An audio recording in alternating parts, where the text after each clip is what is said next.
आपको text and context वाले page पे मिलेगा। क्या है? Post 1991 southern state emerged as a leader. ठीक है, सदर्न स्टेट है जो वो 1991 के बाद लीडर की तरह दिखे। ठीक है, तो ये जो मैप में जो आपको काफी कुछ दिख रहा होगा कि सर ये सब क्या है, तो ये मैंने अलग से आपके लिए बना दिया है। ठीक है, ये कुछ नहीं है, आपको ना लिखना है ना देखना है, बस मेरी बात आपको समझ लीजिएगा। ठीक है, मेरी बात आप बस समझ लेंगे तो आपका काम यहाँ पर बन जाएगा। बात को बस आप ये समझ लीजिए कि देखो यहाँ पर पहले हम संदर्भ की बात करेंगे कि कह क्या रहे हैं। तो अगर मैं संदर्भ की बात करूं तो ये बता रहे हैं कि 1991 भारत में इकोनॉमिक रिफॉर्म है, जो इकोनॉमिक रिफॉर्म जब हुए तो उससे पहले सरकार का बहुत बड़ा कंट्रोल हुआ करता था, है ना। आपको पता है कि भारत में इकोनॉमिक रिफॉर्म्स हुए कब? 1991 में, है ना। तो उस पहले की अगर हम बात करें 1991 से पहले, ठीक है, इसका कॉन्टेक्स्ट समझ लीजिए, 1991 से पहले।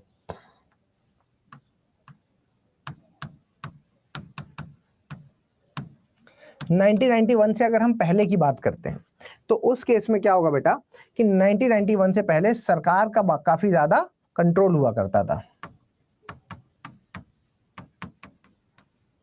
ठीक है, सरकार का काफी कंट्रोल होता था। क्या? कौन सी फैक्ट्री लगाओगे, ठीक है, कौन सी फैक्ट्री लगाओगे, फैक्ट्री में कौन सी चीज बनाओगे, ठीक है, फैक्ट्री में क्या क्या बनाओगे,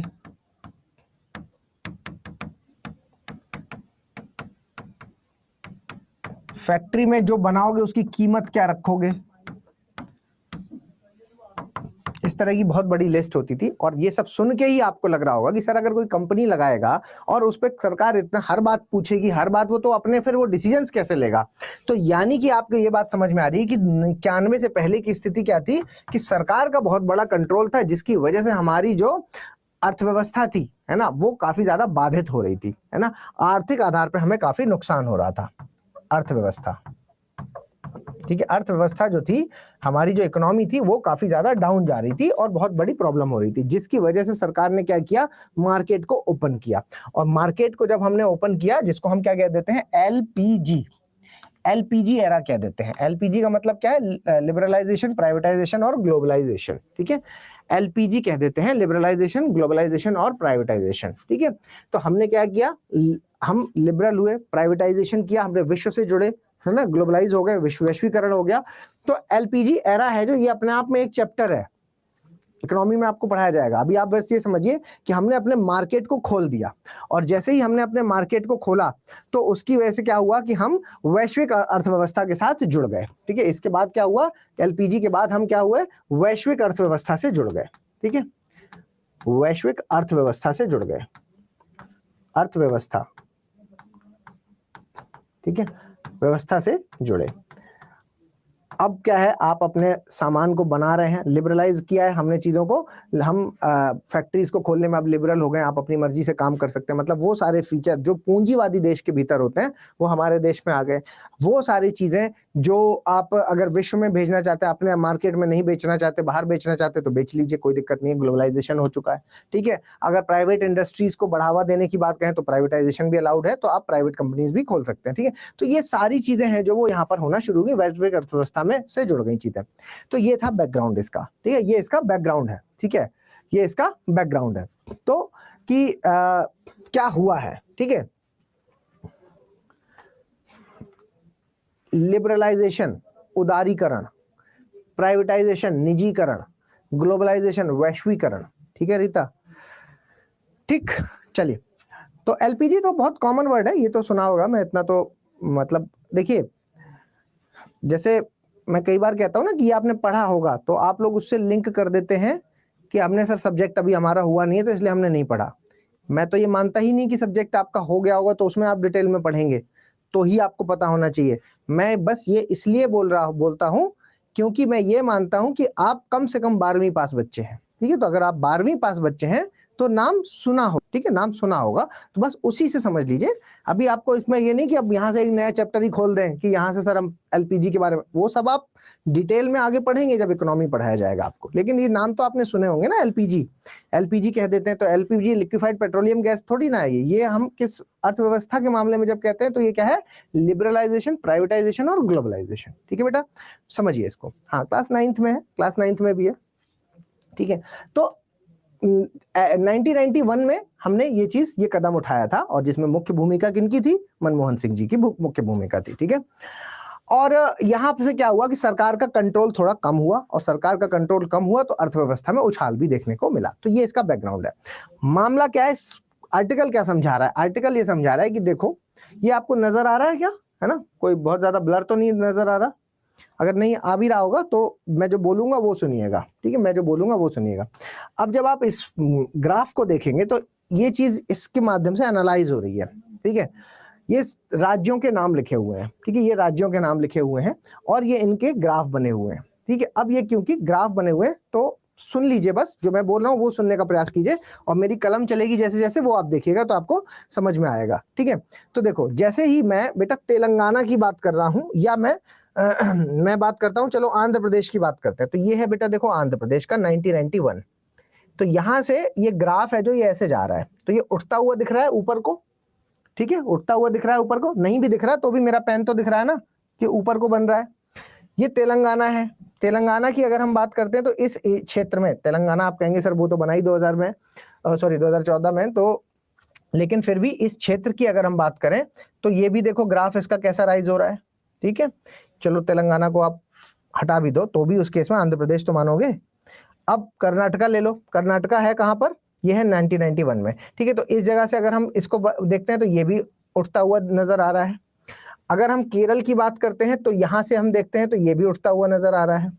और अगर हम तमिलनाडु की बात करते हैं तो ये देखिए शार्प राइज देखने को मिल रहा है बड़ा सा। ठीक, तो मतलब हम ये कह सकते हैं कि साउथ के जो स्टेट हैं वहां पर हमें जो नजर आ रहा है वो ये है कि सर उठता हुआ ट्रेंड नजर आ रहा है। ठीक है, तो एक चीज जो आपको यहां से निष्कर्ष निकालनी है वो ये है कि सर एलपीजी वाल एरा के बाद जो सबसे ज्यादा फायदा उठाया है जिसने, वो कौन से हैं? वो मैं लिख दूं यहां पर दक्षिण भारत के राज्य, है ना। मैं यहां पर लिख दूं कि दक्षिण भारत राज्य है, जो दक्षिण भारत। अब राज्य लिखने की तो जरूरत ही नहीं है, और इतना डीप में पूछेंगे भी नहीं अलग अलग राज्यों को लेकर के, है ना, वो पूरा ओवरऑल पूछ सकते हैं। ठीक है, तो दक्षिण भारत के जो राज्य हैं, दक्षिण भारत के राज्य हैं जो इन्होंने फायदा उठाया बहुत ज्यादा। ठीक है, इनको हुआ फायदा। ठीक, तो एक तो पॉइंट ये निकल के आया कि इनको फायदा हुआ। अब आप चलो पहले और देख लेते हैं, और राज्यों को भी देख लेते हैं। ठीक है, और राज्यों को देख लेते हैं। चलो अब अगर मैं बात करता हूं, पंजाब की बात कर लेते हैं। चलो पंजाब दिख रहा है ना, पंजाब की अगर हम बात करते हैं तो ये देखिए पंजाब है जो ये ऐसे उठा हुआ दिखाई दिया पहले, और फिर 91 के बाद ये सीधा हुआ पैरेलल, और फिर झुकता हुआ नीचे आया। ठीक है, मतलब यहां पर ये 61 लिखा हुआ है। ठीक है, तो अगर नजर नहीं आ रहा तो ये 61 लिखा हुआ है, क्योंकि ये सारे ग्राफ 61 से बनाए गए हैं कि भाई पहले कैसे काम करते थे और 91 के बाद कितना तेजी से उछाल आया। तो हमें 91 से मतलब है बस। ठीक है, तो पहले की अगर हम पंजाब की बात करते हैं तो पहले ये देखिए ये उठा है और फिर उसके बाद ये नीचे को गिरा है। ठीक, तो पंजाब में 60s में कुछ हुआ है क्या? पंजाब में 60s में कुछ हुआ है क्या? ठीक है, पंजाब में 60s में कुछ हुआ है क्या? पंजाब पहले उठा बट अब नीचे गिर रहा। हाँ, तो बताइए कुछ हुआ है क्या? छत्तीसगढ़ को क्यों देख रहे हो? अभी मैं जिसको दिखा रहा हूं बस उसको देखो, ग्रीन रेवोल्यूशन, वेरी गुड। ठीक है, तो यानी कि ग्रीन रेवोल्यूशन का फायदा तो पंजाब को ठीक ठाक हुआ है। पंजाब को ग्रीन रेवोल्यूशन का फायदा तो ठीक ठाक हुआ, हरित क्रांति का, है ना। लेकिन फिर उसके बाद चीजें हैं जो वो एकदम से डाउन होने लगी। मतलब इन्होंने सारा ध्यान किस पर दिया था? सारा ध्यान कृषि पर दिया था और बाकी चीजों पर ध्यान नहीं दिया। निष्कर्ष निकाल सकते हैं आप। ठीक है, कोई कहेगा नहीं है ये चीज, ये आपको खुद से कॉमन सेंस लगाना है। ठीक, चलिए उत्तर प्रदेश की बात करते हैं। ये 90s से लेते हैं और ये देखिए ट्रेंड कैसा नीचे की ओर जा रहा है। बिहार कहाँ है? बिहार बिहार बिहार, ये रहा। ठीक है, बिहार को देखिए, बिहार तो ये देखिए नीचे की ओर जा रहा है। ठीक है, काफी नीचे चला गया। अगर हम एमपी की बात करें तो भी आप ये देखेंगे कि ये यहां से आप देखेंगे तो नीचे की ओर जाएगा, फिर थोड़ा सा उसने अभी बेहतर होना शुरू किया तो वापस से बढ़ा है। ठीक, तो अब क्या ग्राफ के माध्यम से उतना नहीं समझ में आएगा, लेकिन हाँ इतना आपको आइडिया लग रहा है कि सर झुक रहा है और उठ रहा है। तो कुछ राज्य यूपी बिहार जैसे जो राज्य हैं वहां पर आप क्या कह सकते हो कि भाई एक तरफ दक्षिण भारत के जो राज्य थे वहां पर क्या हो रहा था? वहां पर फायदा मिल रहा था। वहीं पर जब हम यूपी बिहार की बात करते हैं जब हम यूपी बिहार की बात करते हैं, यूपी बिहार, तो यहां पर भारी नुकसान हुआ है। क्यों हुआ है और क्यों फायदा हुआ है आप बताएंगे ये, ठीक है। नुकसान, यहां पर नुकसान हुआ है। मैं पंजाब की बात करूं, पंजाब, तो पहले फायदा हुआ, पहले फायदा, ठीक है, फिर नुकसान, फिर नुकसान, ठीक है। पहले फायदा हुआ फिर नुकसान, क्यों? क्योंकि कृषि पर ही फोकस किया और दूसरी चीजों पर फोकस ही नहीं किया इन्होंने। तो इसका तो सीधे सीधे समझ में आ रहा है कि भाई ग्रीन रेवोल्यूशन में इन्होंने फायदा उठाया, लेकिन फिर उसके बाद ये कुछ खास फायदा उसका उठा नहीं पाए, ठीक है। उसके अलावा राजस्थान और उड़ीसा की अगर बात करेंगे तो यहाँ पर भी चीजें बेहतर हुई हैं, बेहतर की तरफ जा रही हैं। तो आप कह सकते हैं सर राजस्थान में भी चीजें बढ़ रही हैं और उड़ीसा में भी चीजें बढ़ रही हैं, ठीक है। उड़ीसा,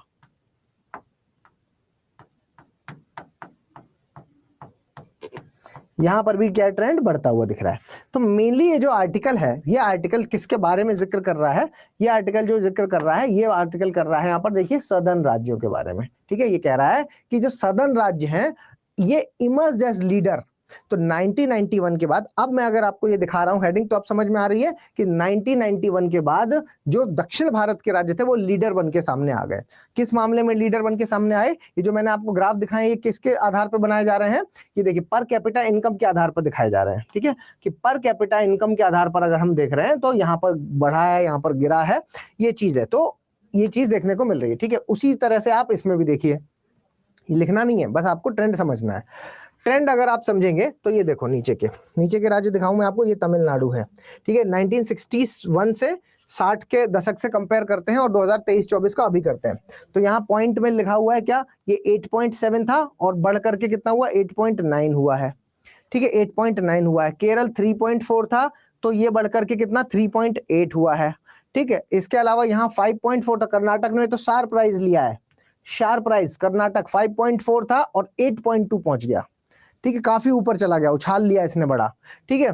तेलंगाना के बारे में लिखा नहीं है क्योंकि 60s में तो बना ही नहीं था ये, तो इसलिए इसको छोड़ दीजिए। अगर हम आंध्र प्रदेश की बात करते हैं तो 7.7 था और अभी यहाँ पर ये कह रहे हैं इस वाले ट्रेंड में, अभी यहाँ पर कह रहे हैं कि ये देखिए सर यहाँ पर 4.7, यानी कि ये भी गिरा है। तो ठीक है, इसको छोड़ दिए। लेकिन हाँ 90s में अगर आप देखेंगे तो 90s में 7.6, मतलब इसने भी पहले बहुत तेजी से उछाल लिया है और फिर वापस से गिरा है। ऐसा क्यों हो सकता है? वहां पर तो हमें समझ में आ रहा था कि सर ग्रीन रेवोल्यूशन हुआ है, यहाँ पर ऐसा क्या हुआ होगा? यहाँ पर देखो आप 7.7, फिर 7.7, 70 के दशक में, 80 के दशक में 7 और फिर 90 के दशक में 7.6 और 2000 के दशक में तो 8.2 पहुंच गया, काफी ऊपर गया। और फिर एकदम से 2011 में कितना हुआ? 2010 और 11 में 4.6 और फिर 4.9, 4.7, तो फिर गिरा है। तो फिर क्या हुआ है? क्या हुआ होगा आंध्र प्रदेश में? तेलंगाना अलग हो गया यहाँ से, और आंध्र प्रदेश का जो फंड की कमी नहीं, तेलंगाना अलग हुआ है यहाँ पर, ठीक है। तेलंगाना क्योंकि अलग हो गया, और अगर पूरे आंध्र प्रदेश का मेजर वो हिस्सा देखते हैं जहां पर मिनरल्स थे, खनिज थे, तो वो कौन सा था? वो था आपका तेलंगाना वाला क्षेत्र। तो इसलिए ऐसा ट्रेंड यहाँ पर देखने को मिला, ठीक है। लेकिन 90s के दौरान देखेंगे तो यहाँ पर उछाल देखने को मिल रहा है, ठीक। चलिए यूपी का देख लेते हैं। 14.4 था और अभी 8.4 बचा। बिहार का भी देख लेते हैं। बिहार का 7.8 था और 2.8, ठीक है। खतरनाक स्थिति है यहाँ पर, तो 2.8 है। तो विकास की स्थिति देख रहे हैं कि बिहार में बहुत ज्यादा स्थिति गंभीर है। तो यानी कि ये जो हमने ट्रेंड निकाला ये बिल्कुल सही निकल के आया है। ये चीज है कि भाई दक्षिण भारत में फायदा हुआ है और यूपी बिहार वगैरह में नुकसान हुआ है। तो अब मैंने पूछा था कि क्यों हुआ, ये आप बताएंगे। तो दक्षिण भारत में, दक्षिण भारत की अगर मैं बात करता हूं, सदर्न स्टेट की बात करता हूं, कि सदर्न स्टेट में, दक्षिण भारत में यहां पर हुआ है फायदा, ठीक है। तो ये फायदा के पीछे का क्या कारण हो सकता है? तो मेन कारण की अगर आप बात करेंगे तो मेन कारण क्या हो सकता है बेटा? मेन कारण इन लोगों ने जैसे ही लिबरलाइजेशन एलपीजी हुआ तो इन्होंने सबसे ज्यादा खर्च कहां पर किया? सुशासन पे खर्च किया, ठीक है। गुड गवर्नेंस पे खर्च किया, ठीक है। सुशासन पर खर्च किया, क्योंकि जैसे ही सुशासन बेहतर होगा तो चीजें बाकी सब ठीक से चलने लगेंगी। आप ये कह सकते हैं कि सर दूसरी चीज, इन्होंने बेहतर सुशासन किया, वहां पे गवर्नेंस पर काम किया, उसको स्ट्रांग बनाया, वहां पर जो लॉ एंड ऑर्डर था वो मेंटेन किया, सुरक्षा आई, ठीक है। लॉ एंड ऑर्डर मेंटेन करने से क्या हुई? सुरक्षा है ना, सुरक्षा आ गई। अब जब सुरक्षा आ जाएगी तो क्या हो जाएगा? कंपनियां आएंगी कि हाँ ये स्टेट बढ़िया, यहाँ पर चीजें ठीक से चल रही हैं, तो यहाँ पर कम से कम मुझसे कोई हफ्ता मांगने नहीं आएगा, कोई मुझे धमकाएगा नहीं। तो यहाँ पर आप कह सकते हो sir ease of doing business बेहतर हुआ, ईज ऑफ डूइंग बिजनेस, ठीक है, ईज ऑफ डूइंग बिजनेस है जो वो बेहतर हुआ। ईज ऑफ डूइंग बिजनेस समझते हैं ना, कि मतलब कि दूसरी कंपनी आएगी तो मेरे राज्य में आसानी से वो काम कर पाएगी, तो ईज ऑफ डूइंग बिजनेस है जो ये बेहतर हुआ। ये एक बड़ा पॉइंट हो गया, ठीक है। तो ये इसी के सुशासन के ही से ही, मतलब अगर मैं एक पॉइंट अगर याद करने का कहूं आपसे तो ये वाला है, क्योंकि इसी से निकल के आ रही हैं सारी चीजें, ठीक है। सुशासन स्ट्रांग हुआ, सुरक्षा मिली, ईज ऑफ डूइंग बिजनेस है जो वो बेहतर हुआ। और ईज ऑफ हाँ इन्वेस्टमेंट तो ईज ऑफ डूइंग बिजनेस अगर बढ़िया हो रहा है तो मतलब इन्वेस्टमेंट ऑटोमेटिक हो ही रहा है यहाँ पर, ठीक है, ठीक है। तो और आप ये कह रहे हैं कि पॉपुलेशन कंट्रोल, तो ठीक है पॉपुलेशन कंट्रोल भी लिख लेते हैं, चलो पॉपुलेशन कंट्रोल हुआ, ठीक है, ये भी लिख सकते हैं, बिल्कुल सही बात है कि सर अगर पॉपुलेशन कंट्रोल में रहेगा तो संसाधन बचे रहेंगे, नहीं तो क्या है संसाधनों की छीना झपटी शुरू हो जाएगी, है ना। ये ऐसे भी निकाला, वेरी गुड। कौन था ये? तमन्ना, बहुत बढ़िया बेटा, है ना। पॉपुलेशन कंट्रोल, है ना। इसको आप कैसे निष्कर्ष निकालेंगे भाई? पॉपुलेशन कंट्रोल को इसके साथ अगर आप लिंक करेंगे तो आप इस तरीके से, क्योंकि हम तो अभी हम सोसाइटी वाला पार्ट नहीं लिख रहे हैं ना, हम किस बारे में बात कर रहे हैं? अर्थव्यवस्था वाले पार्ट पे बात कर रहे हैं। तो इसको कैसे आप लिंक करोगे? आप इसको ऐसे लिंक करोगे कि सर जब पॉपुलेशन है जो वो कंट्रोल में रहेगा तो संसाधन है जो वो सबके लिए बचे रहेंगे, वरना संसाधन जैसे जैसे कम होने लगेंगे तो लड़ाइयां होना शुरू हो जाएंगी, ठीक है। तो एक ये चीज आपको देखने को मिलती है कि ये हुआ। और इसके अलावा जो उन्होंने और सबसे बेहतर जो खर्च किया है वो किया है उन्होंने इंफ्रास्ट्रक्चर पर, ठीक है। इंफ्रास्ट्रक्चर, बुनियादी ढांचा, अवसंरचनात्मक विकास, ठीक है, बुनियादी ढांचा, ठीक है, बुनियादी ढांचा है जो इंफ्रास्ट्रक्चरल डेवलपमेंट है, जो बेसिक इंफ्रास्ट्रक्चरल डेवलपमेंट है वो उन्होंने क्या है कि बेहतर किया है, वो उन्होंने बेहतर किया है। जैसे कि शिक्षा को लेकर के आप देखिए कितने साउथ इंडियंस हैं जो विदेशों में जाते हैं पढ़ने के लिए, और वहां पर तो एक ट्रेंड बन गया है कि भाई विदेश तो जाते हैं, फार्मर का लड़का है तो भी वो विदेश से ही पढ़ के आएगा, ठीक है। इन्होंने स्वास्थ्य पर खर्च किया, या आप कह सकते हैं कोई भी जो सामाजिक चीजें हैं उन पर उन्होंने काफी खर्च किया। तो मतलब इंफ्रास्ट्रक्चरल डेवलपमेंट यहाँ पर हुआ, ठीक है।